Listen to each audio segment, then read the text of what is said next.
For our scripture passage this morning, I'm going to be reading from the Old Testament. I'll be reading from the book of 1 Samuel. For those of you who want to follow along in your Bibles, I'll be reading from the 20th chapter and verses 24 to 34. And just listen to this, and I'm going to go back and give you some context in a few minutes. But just listen to this story. So David hid himself in the field. When the new moon came, the king sat to the feast to eat. The king sat upon his seat, as at other times, upon the seat by the wall. Jonathan stood, while Abner sat by Saul's side. But David's place was empty. Saul did not say anything that day, for he thought, something has befallen him. He is not clean. Surely he is not clean. But on the second day, the day after the new moon, David's place was empty. And Saul said to his son Jonathan, "Why has the son of Jesse not come to the feast, either yesterday or today?" Jonathan answered Saul, "David earnestly asked leave of me to go to Bethlehem. He said, 'Let me go, for our family is holding a sacrifice in the city, and my brother has commanded me to be there. So now, if I have found favor in your sight, let me get away and see my brothers, for this is the reason he has not come to the king's table.'" Then Saul's anger was kindled against Jonathan. He said to him, "You son of a perverse, rebellious woman, do I not know that you have chosen the son of Jesse over your own shame, and to the shame of your mother's nakedness? For as long as the son of Jesse lives upon this earth, neither you nor your kingdom shall be established. Now send and bring him to me, for he shall surely die." Then Jonathan answered his father Saul, "Why should he be put to death?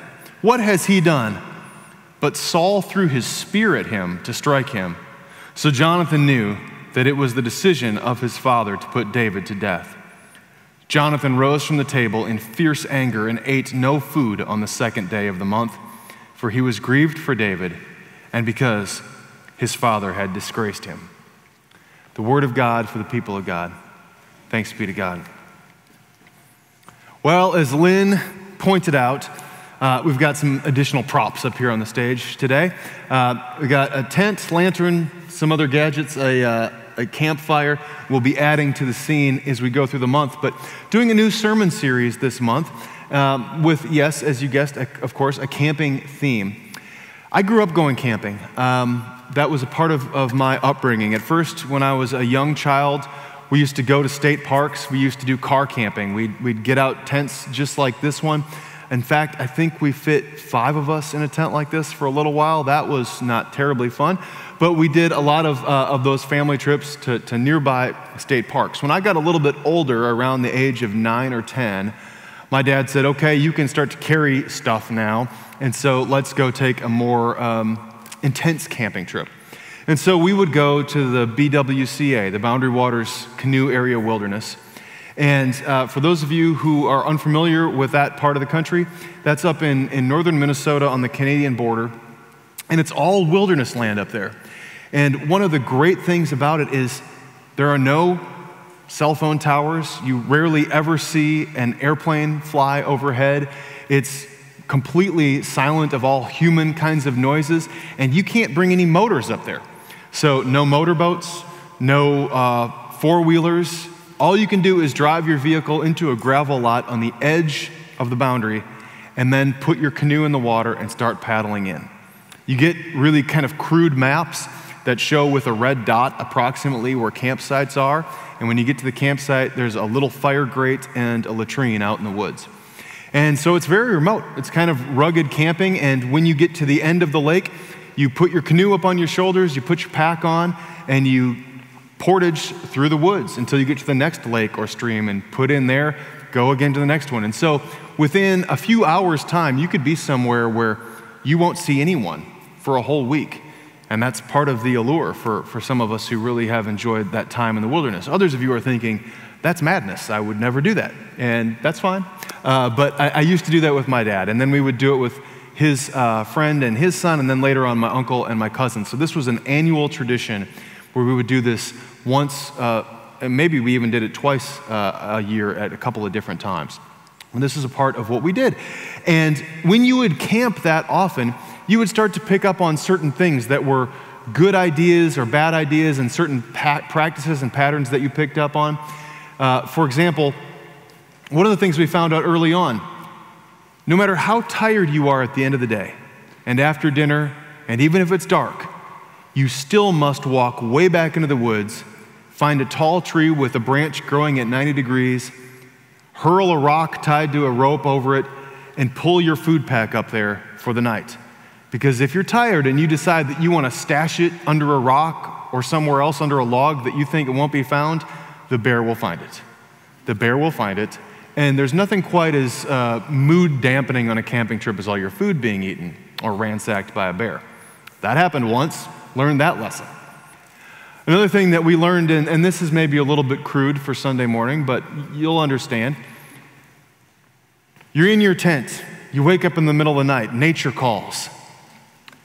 We found out that it is always worth it to get up, go outside the tent, and take care of business, and then crawl back into that sleeping bag and go back to bed, instead of saying, I'm just going to wait till dawn, which just means that you'll wake up every 15 minutes for the rest of the night. Always worth it. And so these little things that we learned became what in our family we began to call the laws of the woods.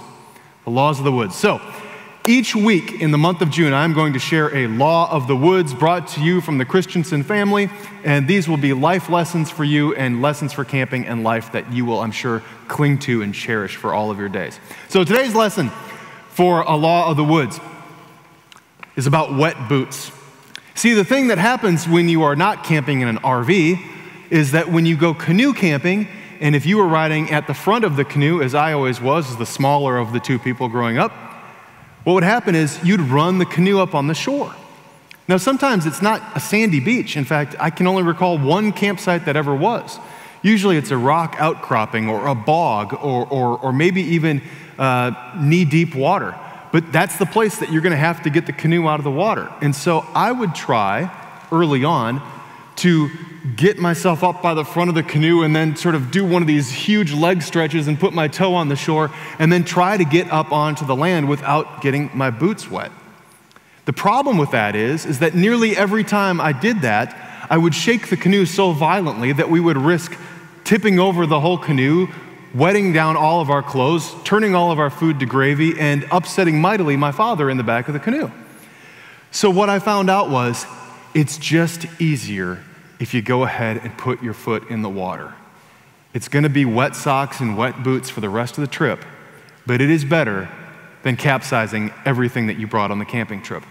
And so after I've done this for a few years, I just started going in right as soon as we got out of the car. Let's just go ahead and get those feet wet. I'm just going to stand up to my knees and be done with it, and now I have nothing to fear.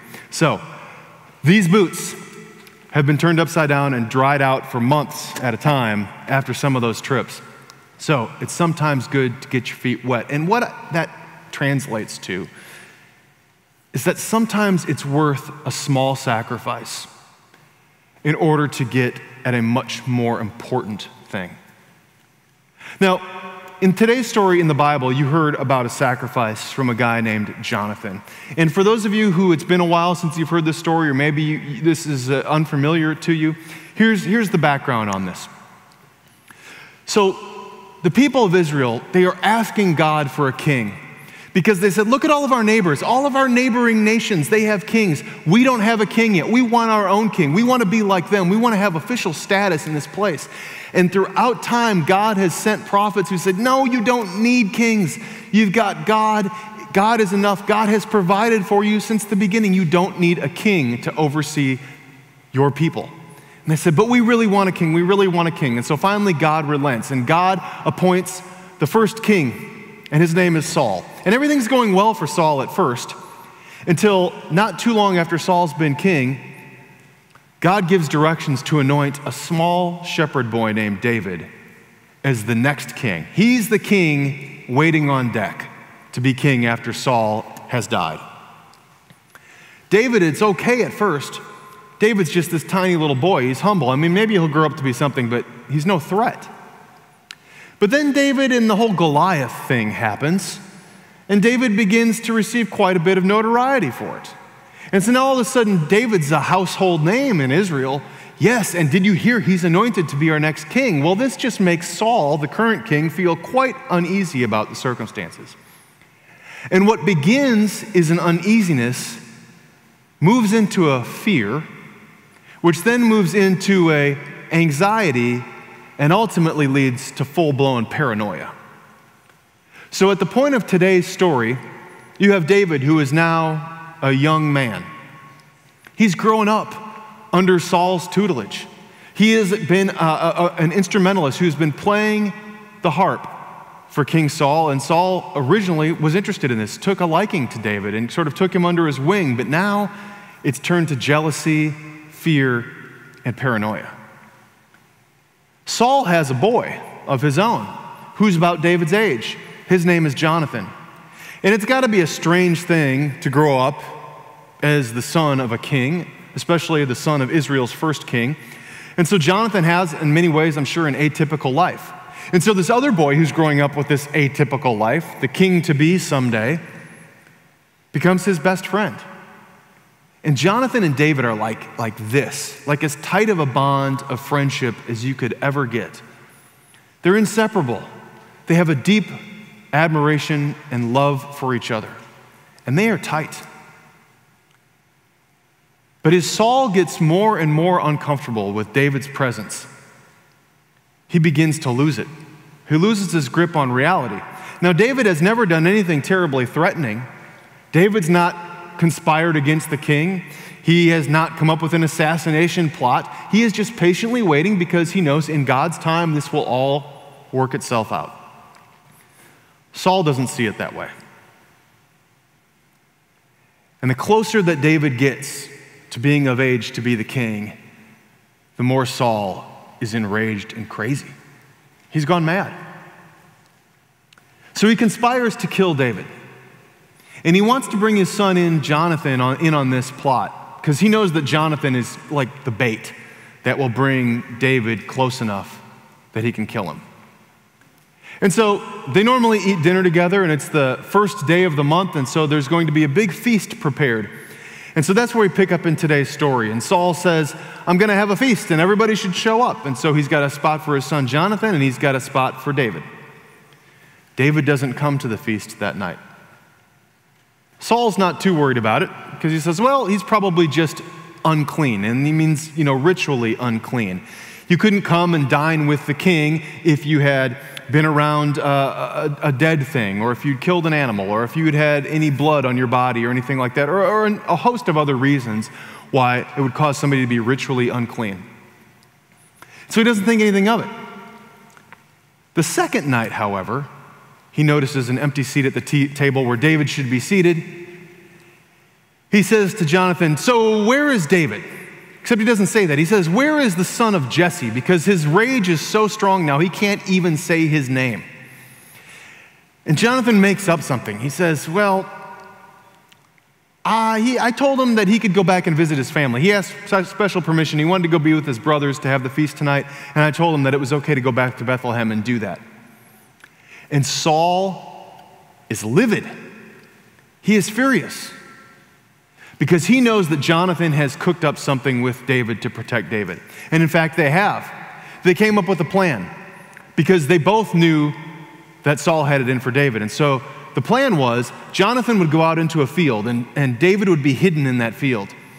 And Jonathan would shoot an arrow, and if it went to a particular distance, that meant it was safe for David to come home. But if it went short of that distance, it meant you better stay away. So the first night he goes and shoots it after he misses the meal, no sweat. The second time he shoots the arrow, he says, it's real bad. So bad was it that you heard some of the terrible things that Saul said to his son. He curses him, says awful things about his wife and Jonathan's mother. And then when Jonathan lies to him, Saul picks up a spear, which apparently he has while he's eating dinner, and he hucks it at him, and it misses. And as you might imagine, this sort of changes the father-son dynamic going forward. You don't get to walk away from a spear-throwing incident at the dinner table.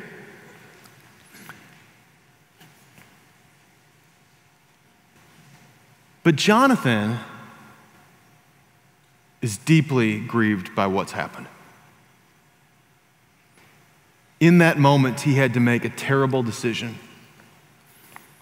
He had to sacrifice one relationship in order to preserve another. He had to break with one kind of thing and make a sacrifice in order to save someone else's life. You know, we were talking about this in our worship planning meeting the other day, and Stephen Ingram brought up a great point. He said, you know, there's lots of stories of sacrifice in the Bible, but most of us don't ever feel like we're probably going to be asked to die on a cross. Most of us are never going to be put into the position of Abraham and his son Isaac. Most of us have never even slaughtered an animal, much less brought it forward to be a sacrifice. But this is the kind of sacrifice in this story that we can understand. Making a sacrifice for the good of the whole is something that we can wrap our brains around. And I would certainly venture to guess that every one of you at some point or another in your life has had to make a sacrifice that caused some sort of pain to you. It might have been a sacrificing some kind of opportunity for the good of something else. It might have been sacrificing something that was important or dear to you for the benefit of your family or for somebody else's well-being. It may be that you actually had a situation that was similar to that of Jonathan and Saul, where you had to sacrifice one relationship for another, or as painful as this one was, sacrificing something that had to do with your family of origin for someone else. These are deeply complicated, conflicted kind of moments that we will all experience at one time or another, and we just have to know when push comes to shove, am I going to do it? And normally it's pretty clear to us which is the right thing to do, isn't it? I mean, in those situations, it's usually easy for us to say, this is the right thing, but it's also hard to do it because we know that it's going to come at a cost. There will be a price to pay for that. It will be really hard. It's difficult to do. That's why it's a sacrifice. In just a little bit, we'll be sharing communion. Communion, of course, is, I think, the greatest example of sacrifice that we find in the Bible. Because Jesus is laying out very clearly exactly what the crucifixion is going to mean. Breaking the bread, this is my body given for you, take and eat this. This is my blood poured out for you. It's pretty clear. Strong symbolism, he's not mincing words. You know, the story of the Last Supper, as I've mentioned a couple times already this spring, is set to take place, or reportedly took place in this room called the Upper Room, or that's at least how it was described, an upper room area. And like most things in the Holy Land, there is a place that tradition holds. This is the place where that took place. For those of you who will be going on the Holy Land trip that we're doing next June, you will probably be able to see this very spot. It's the place where the Last Supper took place. It's the place where the disciples gathered after the resurrection, and it's the place where reportedly Pentecost took place. And it's a nondescript room. I got to go in there a few years ago. It's a room, it's a little smaller than this. It's probably about half the size of this worship center. It's got high domed ceilings. It's whitewashed ceilings, whitewashed walls. It looks old, but kind of nondescript, kind of not special, kind of like the kind of place that Jesus would choose to do something significant. The exception to that is over in one of the corners, near the door, is this strange sculpture. It's like it's been carved into the wall, or somebody carved this thing and then attached it to the wall. And as I went over to look at it, because your eye is drawn to it because there's nothing else in this room. And you go over and you look at it, and it is a bird sculpture. So naturally, I went to our guide and I said, "What's with that?" And she looks at me as though I'm a fool and says, well, it's a pelican. Yeah, but why is there a pelican on the wall is what I really wanted to know. Oh, she said, well, let me tell you. Do you not know about the legend of the pelican? No, I do not know about the legend of the pelican. I said, here's the thing. The pelican, supposedly, is a bird that the mother pelican, when feeding her young, if she ever runs out of food and the children begin to starve, she will peck the flesh of her own breast and feed her children to keep them alive, sacrificing herself for her children's future. Now I get why there's a pelican in that place. Of all places, on the wall in that room. We might not be called to give of our flesh. It's unlikely that we will be martyrs. It's unlikely that we will be ever called to do something as horrific as what Abraham was prepared to do to his son. It's unlikely that we will ever give an animal sacrifice if you maintain a relationship with Jesus. But what is likely is that you will face an important moment in your life, a crossroads moment where you will say, I have to make this sacrifice for the good of something else. And if it's a relationship, or if it's something like Jesus did, it will take the form of a relationship. I will have to give this to save my marriage. I will have to give this to reconcile with that person with whom I have been at odds.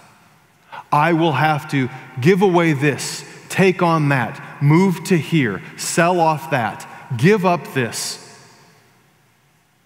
in order to have the kind of future that I know Christ is leading me to have.